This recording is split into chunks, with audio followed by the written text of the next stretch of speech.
Нөшөрлөп жааган жамгырдын кесепетинен Австралиянын түштүк чыгышындагы жаңы түштүк Уэльс штатында болжол менен 18 000 адам үйлөрүн таштап кетишти. Бул тууралуу өлкөнүн премьер-министри Глэдис Брежиклянга шилтеме берүү менен чет элдик басылмалар жазып чыгышты. Маалыматка ылайык, Sydney Morning гезити буга чейин штат жума күндөн бери уланып жаткан суу ташкыны жана нөшөрлүү жаандын ортосунда эвакуациялык борборлорду ачкандыгын жазган.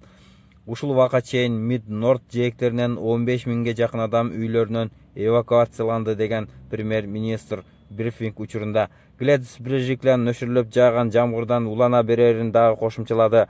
Жергиликтүү тургундарды этият болууга чакырды. Жалпысынан 38 аймак табигый кырсыктын зонасы деп аныкталды. Демек, ал жакта дагы адамдар каржылык жардам ала алышат. Ар бир бойго жеткен адамга $1000 акча каражаты бөлүнүп берилет. Бийликтин айтымында штатта 200дөн ашуун мектеп суу ташкыны жана нөшөрдөн улам жабылып, көптөгөн жолдор жабык жана жеткиликсиз болуп калган.